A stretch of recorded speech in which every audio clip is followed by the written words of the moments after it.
In the name of the Father, and of the Son, and of the Holy Spirit, God is one. Amen. Good morning, Anthony. Good morning, Helia.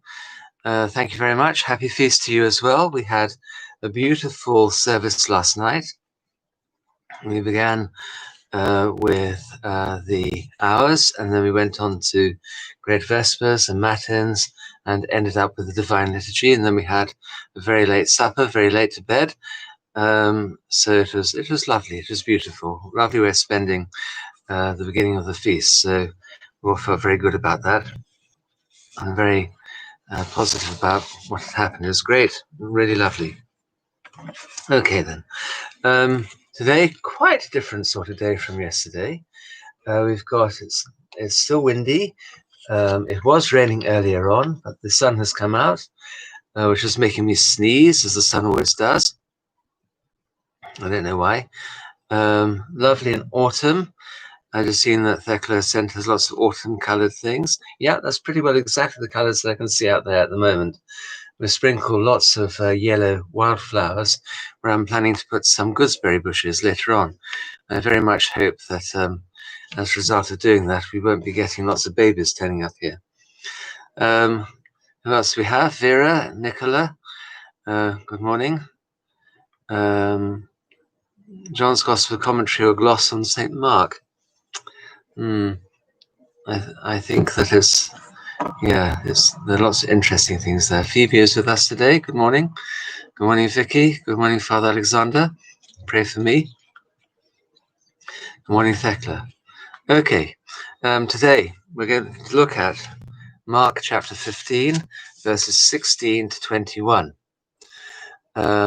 And we have to have for this in our mind the whole business of a coronation service going on. In fact, the British coronation service, the coronation of our Queen or our future kings, are based on this. They follow the same rough pattern, which is interesting to see. So see whether we can get that out at some point. Good morning, Irini. Good morning, Gary. And Margaret, Sissy, Tony, good morning. Cold, sunny Ireland. Yeah, cold here, but nice and sunny. Good morning, Jovan. Okay, let's get reading. Chapter 15, verse 16 through to 21. Jesus has been scourged, according to Mark. Just a little bit of background there. The other gospel writers put this happening before the scourging. We don't know which way around it was, but it makes sense, really, if they mocked him before they scourged him. On the grounds there won't be a great deal to scourge afterwards. Anyway. Then the soldiers led him away into a hall called Praetorium, and they called together the whole garrison. And they clothed him with purple, and they twisted a crown of thorns and put it on his head, and began to salute him, "Hail, King of the Jews!" Then they struck him on the head with a reed and spat on him, and bowing the knee they worshipped him. When they had mocked him, they took the purple off him, put his own clothes on him, and led him out to crucify him. Then they compelled a certain man, Simon, a Cyrenian, the father of Alexander and Rufus, as he was coming by, out of the country, and passing by, to carry his cross. Okay, and that's what we're going to be looking at today. We'll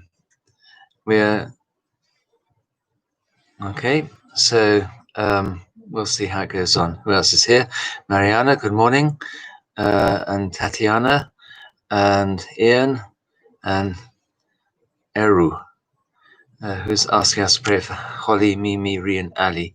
Been praying for Holly, certainly, and good morning also to Carl. Okay, now then, let's have a look at this bit by bit. It's quite possible, quite likely in fact, that this is written in afterwards by Mark, so it's in the wrong order. He's sort of saying something along the lines of, oh, by the way, I forgot to say that the Romans, before they scourged him, mocked him as well. We don't know. But that does make some slightly more sense to the whole thing, rather than having the Lord being scourged half to death and then being mocked. It would be easier to mock him first and then scourge him and then put his own clothes on him and lead him out to be crucified. Now, you can basically put this under the general heading of what fun, because the Roman soldiers were enjoying themselves as they did this. They thought this was a great lark. I'm sure they hadn't been told to get on with it. This is something that just came into their mind at the time, and they got on with this appalling act of bullying and humiliation. Somebody or other they were about to put to death in the most excruciating and terrible way. But meanwhile, they're going to have fun with him. A bit like the way that I see our cats catch mice, and they bite them up so they can't run away, but don't kill them, so they can still crawl, and then they play with them for half an hour before finally getting around to killing them. If I get there first, I whack the poor mouse on the head with a shoe or something and put it out of its misery.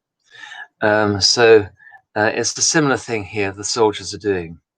But unintentionally, they do something really rather important. They have an important part to play. They lead him, first of all, into the praetorium. This may be another name for where Pontius Pilate lived, or it may be part of the palace of Pontius Pilate. We don't really know. There is a sort of pavement, a Gabbatha, they call it, and it's possible that's where the trial went on, and somewhere near there, or part of that, was known as the praetorium. It's a hall, a big hall.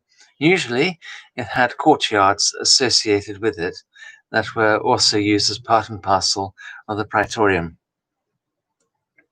The background for it was that this is where usually a military leader, a general, as we'd say, somebody similar to that, would meet with his war council or with his senior officers in order to plan strategy. And it's also somewhere where the soldiers themselves came together in order to do training and military maneuvers and that sort of stuff, and parade around and march and all that sort of thing that people do. In other words, they also had other things like taxes and other things often collected there. And quite frequently, there were on the walls, there were boards that told you what the taxes were going to be for moving, say, sheep or that sort of thing. In the town where I used to live, in Brigg, in North Lincolnshire, as you came into Brigg, there were these boards there on either end on the high street. As you came into Brigg to sell your animals or whatever it was, there was a table and it said 1 sheep, 1 penny, a horse, 2 pennies, and so on. Something similar. So you were taxed as you went through. And the praetorium also had that function. In other words, it had a function of raw government and strength and power. It's where you would expect somebody to be proclaimed king by their army. You'd expect it. It'd be an obvious place. Everything would be set up for doing that, in fact. The king or the person going to be proclaimed king would have the army right there on hand, and the army would be able to proclaim them. And they'd have plenty of room to muster themselves, see their future king, and proclaim him as their king. Okay? What an interesting accident, in inverted commas, that is. And this is what happens in this particular place here. They do, in fact, proclaim the Lord king. Now, it's quite probable that the person that they are claiming as king is completely, absolutely stark naked at this point. And that also would make sense. Dressed like Adam, only in his own skin. What he was produced, what he was created with, Adam, and what the Lord was born with, in his own skin, and nothing else. Nothing there to be hidden, everything to be seen. And they parade him about, make fun of him, and then begin to mock him with a vengeance. The whole garrison turned out, we're told. That's between 500 and 600 men. And that's also quite interesting because a Roman garrison would have been made up not just of people from Rome, there might have been some there, but from people from all over the Roman world.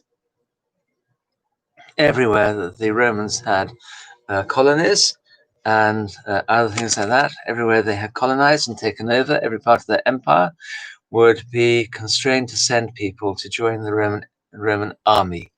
And so there would have been people from everywhere, all over the place. And that's important.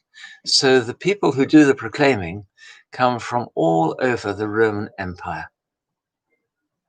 It's not just Jewish, it's not just Roman, it's Gentile and Jewish together who are in on all of this business of leading the Lord to his throne. And this garrison of people then begin to do things that they think are hilariously funny, terribly funny. They laugh their heads off when they did it.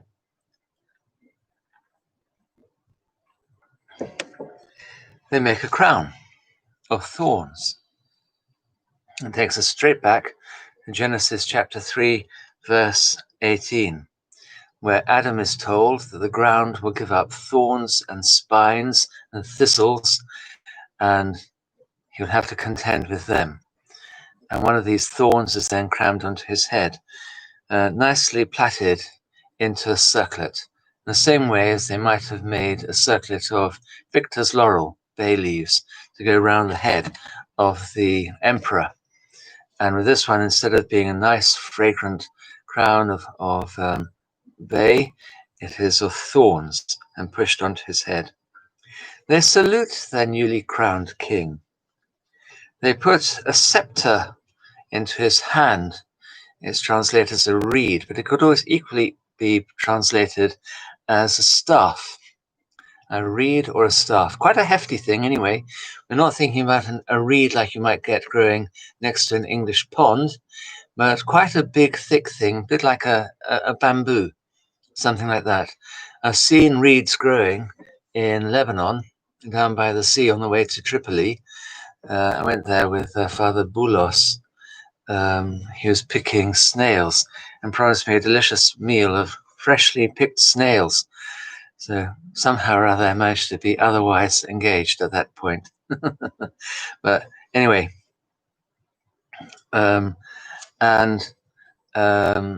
had, so these great big thick things, that's what it is. They placed into the Lord's hand and they smacked him on the head with, and later on they put a sponge on the end of it and lifted it to his mouth. Okay, so we're not thinking about a little wispy thing. It's a big, heavy stick. And they're smacking him on the head with this thing and laughing at him, putting it into his hand. Now, a scepter is quite important. You know that stick that the bishop carries around, not the one with the two snakes on it, which is different, but the one that is, I suppose, about 5 feet high, 4 feet 5 inches tall, something like that. With a nice top. That is a scepter. It denotes the ability to rule. We're used to the idea of a scepter with a big diamond on the end of it that the Queen gets to hold, a couple of them, and something else that looks like well, there are two of them, aren't there, that she holds. But this is like a proper walking stick. The ability to rule, and you rule with a scepter of iron, or with a scepter. Okay. He's got the crown. He's been saluted. He's given the scepter. He's then anointed. They spit on him all over, just like we do with our Queen. We don't spit on her, but chrism oil is poured upon her head from a beautiful thing into a little spoon, and then on from there onto her. And then, of course, he is then dressed in royal robes. He's dressed here in scarlet or purple. The different gospel writers either use scarlet or they say purple. And here it's the same sort of thing. Here Mark says that he's being dressed in purple. It would probably have been one of the scarlet cloaks that the Romans wore themselves. But they're dressing him up, and they're now laughing at him. they proclaim him as God. They do that by saying, "Hail, King of the Jews." I said before, King of the Jews, the King of the Jews is God. And therefore, unknowingly, they call him God. They also bow their knee before him. They genuflect before him. And then it says they offer him proskynesis, which is worship, bowing down to the ground. Not latria, not giving him honor. So they genuflect before him, and then they offer him proskynesis. They bow right the way down to the ground in the way that was popularized by Alexander the Great. Before then, the Greeks and Romans did not offer proskynesis before their emperors. He caught this from the court of Darius the Great. He took that over. He rather liked people offering him proskynesis, and he took the habit back with him. The Greeks, incidentally, thought this was a very grave and stupid thing to be doing. They didn't like that at all. Alexander was a man. He might be their king, but he was still a man. You did not bow down before him as to a Persian king. Now, it's quite interesting. So that's what they do. And the Greek is interesting too, because if you look at the Greek translation, it doesn't say they hit him with a stick, they spat upon him, they did this, they genuflected before him, they bowed down before him. It's written in the present continuous. They kept striking his head with a reed. They kept spitting upon him. They kept genuflecting in front of him. They kept worshipping him. They had a fine old time. It was quite a party, as far as they were concerned, before this naked, blooded man. And they were humiliating horribly before taking him out to crucify him. And that really tells us how low human beings can get. And in case you think that it's not going to happen nowadays, it happens all the time. We only have to think about the way, gaslighting is a good modern term for something similar, isn't it? Where somebody is gently humiliated over a very long period in order to make them feel utterly worthless. Or go into any school, unless the teachers really work hard at making sure that the kids are not going to torment each other, they will torment children to death. And I mean to death. I remember in Zambia when I was there, some poor child was tormented, and they locked him in a locker out in the sun, and he died. He cooked. That could happen in this country. Children are sometimes bullied so badly they dare not go back to school. Give somebody power or somebody weak, and they'll bully you. They'll bully that person. Okay? Horrible. And that's what people do when they can. We know also that we just have to go back 70 years and think about the Holocaust. I have to go back less time than that.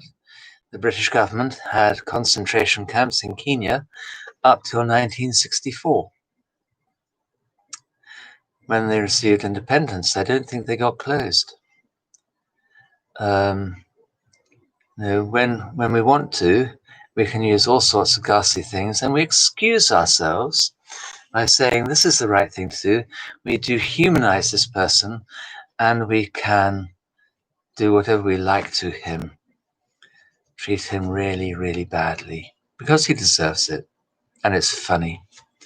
If you get onto the internet, you put in Holocaust, Poland, you'll see Jewish people being dragged out of their houses in a most degrading way, having the ringlets cut off, and people pretending that they're wearing those moustaches, and then shooting them, dragging them through the streets backwards so that they look absurd, laughing at them, showing ugly pictures of them to the people they're going to treat really cruelly. So we have a veneer of niceness about us, but you can strip that away fairly easily, and you then find in the right situation that human beings can behave in a truly abhorrent way. Even some very nice people. After the Holocaust, Many of the Germans were astonished to discover that people they rather liked had behaved in this way. People they knew socially, had grown up with, had turned out to be appalling torturers. Appalling. People who were civilized, cultured, educated, who were gentle and kind with their friends, their family, and others, had behaved in this manner. And the Romans were no different back then. They saw their opportunity. It seemed to be a hilarious thing to do. Nearly 600 people turned up to this. And you know what? Nobody said, stop it. This is a horrible thing to do. Nobody did that. They just carried on. And they enjoyed doing it. They loved doing it. It was a great laugh. It was such fun.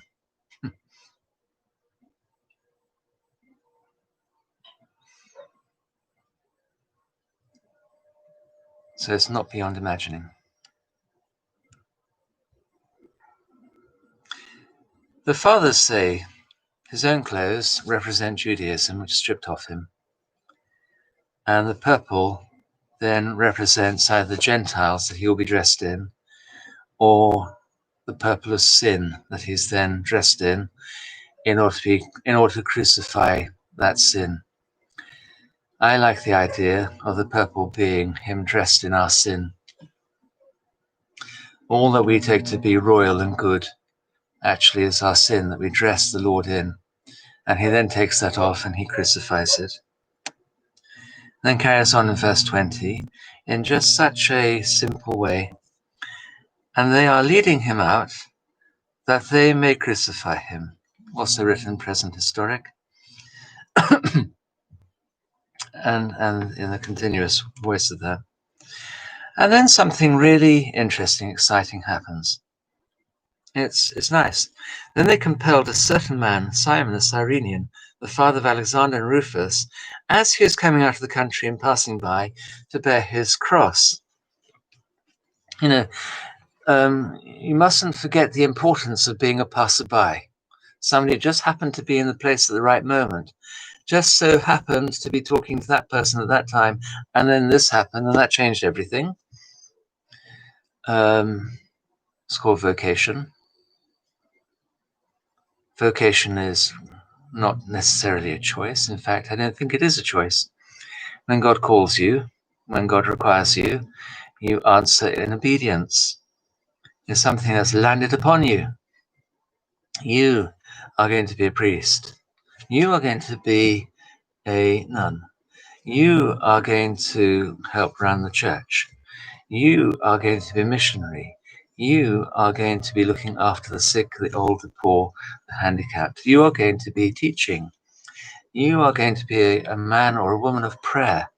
You are going to find the cure for cancer. This is what God wants you to do. You are going to empty dustbins and do it really well. You are going to be that cheerful person who makes everybody else feel good.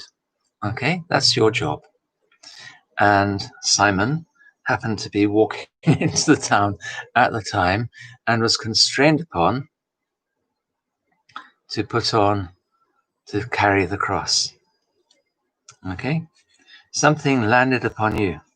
Vocation is something that you react to in obedience.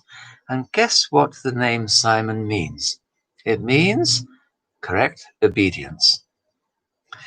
And this obedience is coming from Cyrene. He came from Cyrene. He's living out in the countryside.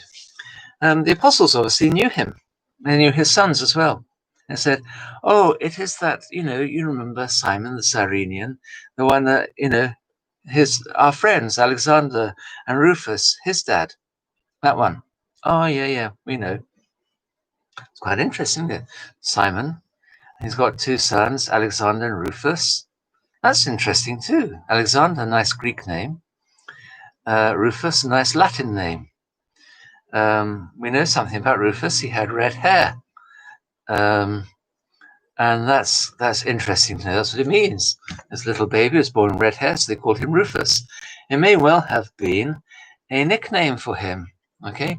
Or redhead over there. Ginger nut. What do you might call him? Anyway, old Ginger, he comes in as he's well known to the apostles. Alexander is also well known. His name means defender, of course, defender of man. Alex Andros. And it's also, yes, almost certainly, as Father Alexander Haig says, these two are almost certainly still alive. And some of the fathers say, it's interesting, isn't it, that some people are known by their father, but others are known by their children. This is an example where the father is known by the greatness of their children. These two also have made themselves obvious within the Christian community. But Simon is the one who carries the cross. The fathers go to town on this. Actually, I've just noticed also Stella talks about the color purple. The color is interesting, or purple or scarlet. The cloak is interesting and so on. The fathers have lots of different ideas about it, and quite honestly, you pay your money, take your pick out of their ideas. They would disagree with each other. It'd be interesting to put them all into the same room and say, make up your minds. So there would have been endless theological discussion about it, just over that one thing. What did the purple cloth mean? I don't know why my mouth is so dry today, but it is.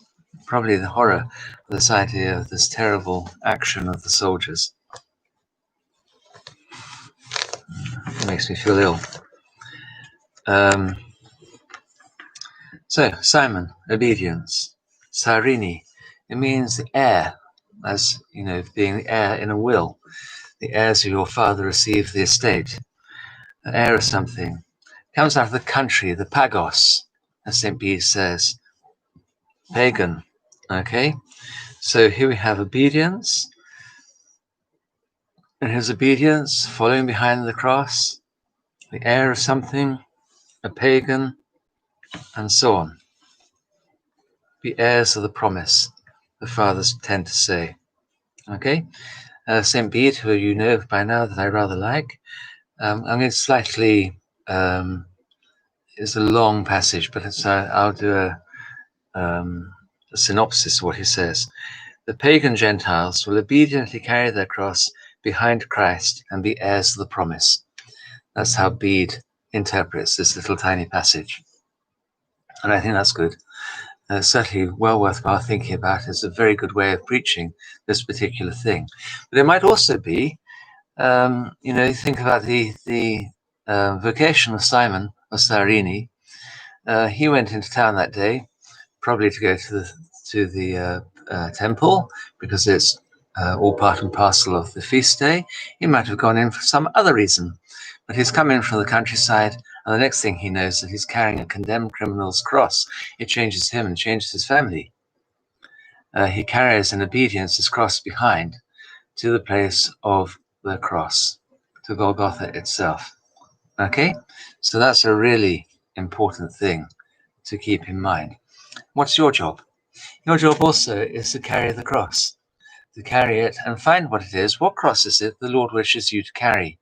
There's that famous story, and I can't remember who it is who told it, but one of you will know and enlighten us later on and find a nice place that we can all go and read it, about a man who decided that his cross was too heavy. So they took him to a large storeroom in heaven and said, there you are, go and find your own cross. And he found lots of different crosses and picked them up, and they're all far, far heavier. Some big, some little, but all of them far, far heavier than the one that he brought in. Finally, he picked up a cross and could just about stagger along with it, and said, I'll take this one. So that's the one you came in with. Okay? Very important. The cross that you have is the one you can just about stagger along with. But the Lord, he was too weak by now to carry his cross. Probably the crossbar, 6 feet long, 4 inches by 4 inches at minimum, maybe a bit bigger, big enough to nail him to, tie him to, a bit of both. The upright was probably left in place. It might have been there for years and years and years. Both the upright and also the cross beam would have been used many times, many, many times. probably already covered with the blood of other people. Probably, almost certainly not a brand new cross, catalogue new, and the uprights would have been there, and the Lord is taken to the place of execution. A bit like you might have a gallows in a United Kingdom prison. We don't have any anymore. I'm pretty sure all of them are now being dismantled, but they were kept there for a long time. And certainly even the rope was used many times in UK prisons. It was always boiled the night before to make sure it had no stretch or give in it, but and hung so it was absolutely taut to make sure that as quick as possible death happened. But these ones, there's no humanity involved in this. The carrying of the cross beam was all part and parcel of the fun and games that they were to have with this person. But he couldn't carry it. He couldn't hold it. And therefore, obedience carried it.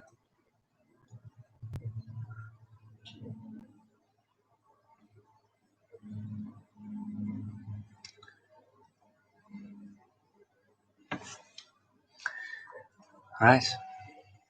I can't carry on with that.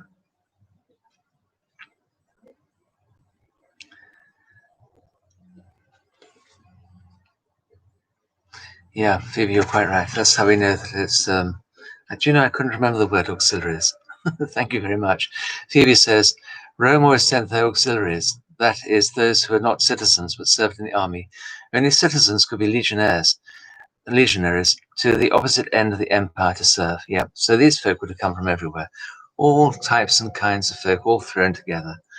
From end to end of the empire, they gathered these people together. And one thing they all had in common is that they humiliated God. So maybe some of my ancestors did this. I know that 1,000 years later, I had ancestors in the Holy Land. Going on a pilgrimage is a very good thing to do. Try it as soon as you can. Good morning, Stella. You've turned up. That's nice. You could go on a pilgrimage to Lebanon to eat snails. You could go for pilgrimage to the garden out here and eat snails if you want to. There are plenty of them. And they're the big ones. What do they call? Helix something or other. Which it's a sign actually, the Romans were there. They used to bring snails with them and release them around wherever they were. And then these snails, I'm maddening, I can't remember the proper Latin name, Helix something. And then they always had something to eat. It's much the same way as wherever you go, where Alexander the Great went, you'll find date palms growing because they took dates with them, spat out the pips, and hey presto, they grew.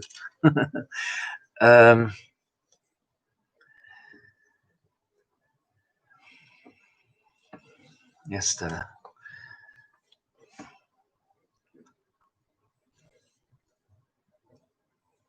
I'm not sure what it is that Thecla didn't know. Anyway, yes, it happens. Phoebe talking about bullying and people developing eating disorders, which kill as a result of bullying. Not just girls, actually, boys and girls together. Children are far less resilient than we like to think they are. And bullying can be awful. I can remember once asking my own form tutor group that I used to try and do my best to take real care of, to ask, close their eyes and put up their hand if they'd ever been bullied, and every single one of them put up their hand. Keep it there. If bullying really upset them, made their lives bad, every single one of them kept their hands up. It was horrifying for me, really horrifying. And I then developed a way of making sure they cared for each other, loved each other, and looked after each other very carefully. I don't think they probably knew that I was doing that, but I used to work hard at making them appreciate each other and their differences, because at least then they feel safe with each other, if with nobody else. Teachers have a really important job to do there, but it happens everywhere. You find people being bullied everywhere. If you go into a shop, you can guarantee that there are people in that shop who work there who are being bullied. Sometimes it's endemic. I know people who work in large superstores who are bullied regularly by the managers there. That's what the manager does. Usually it's slightly lower down from the top managers. Somebody or other's got a bit more power than they can really handle. And they then bully like mad. It's a horrific thing. It's something that really deeply spoils people's lives. And as a schoolboy, I used to have teachers that really loved bullying people. Some of them are marvelous, but some of them are ghastly people. Theotokos draw a purple thread. I have no idea. It might be in the tradition, but there's something that's not going through my mind at the moment. Stella might have done.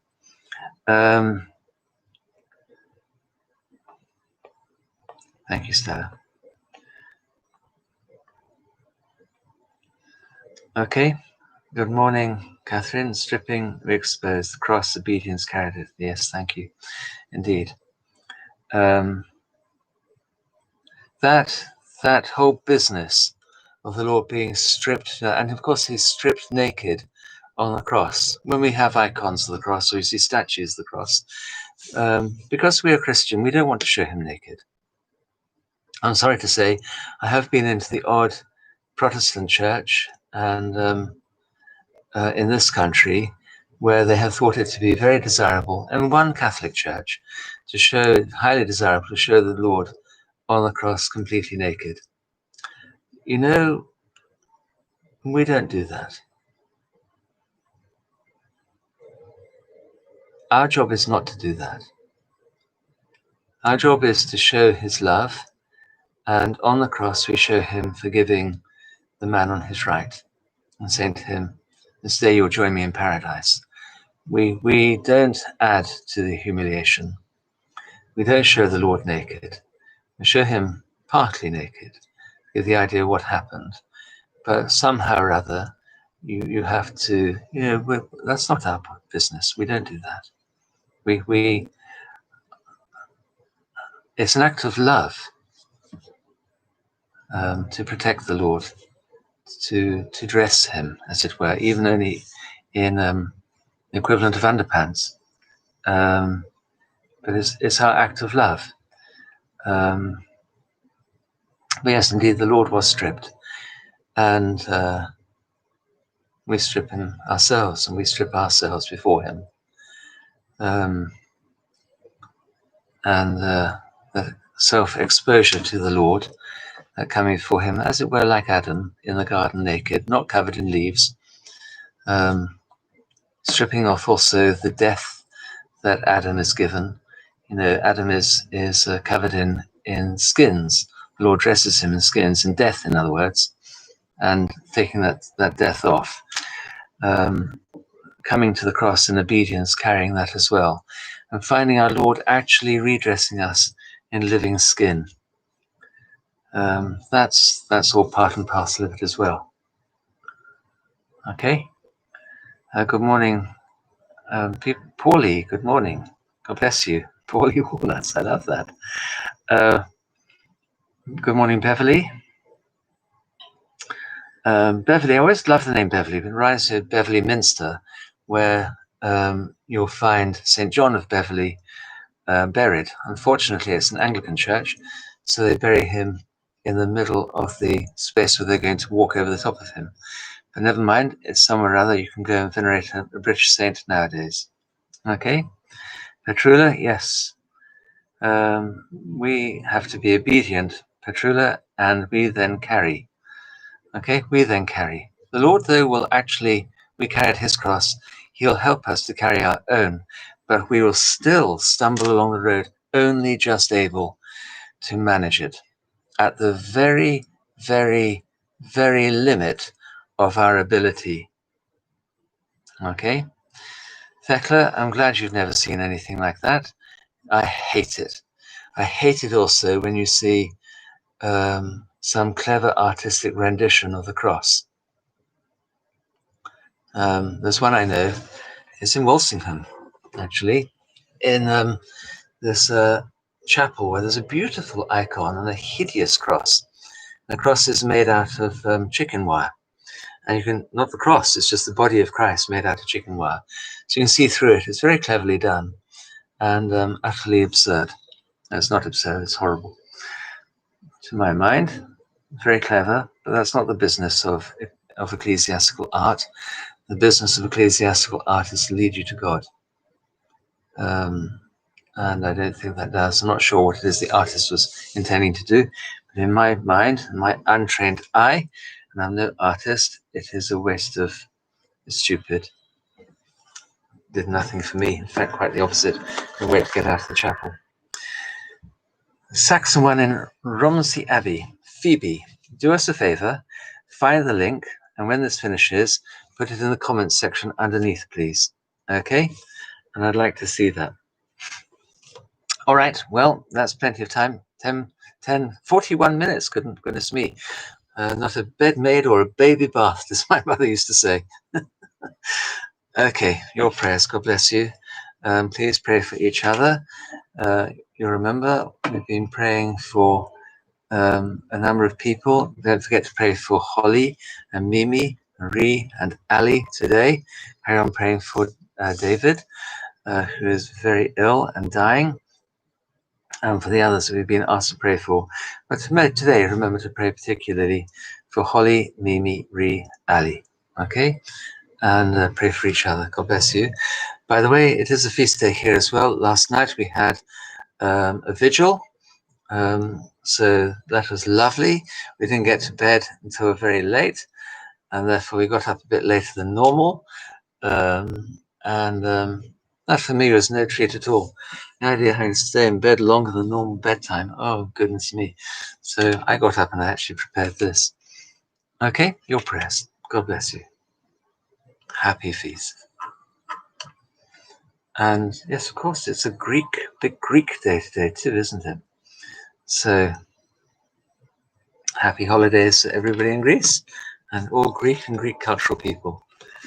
Pray for me. If you get anywhere near to a church today, please, Irini, light a candle for me. Okay, your prayers. God bless you. Bye-bye.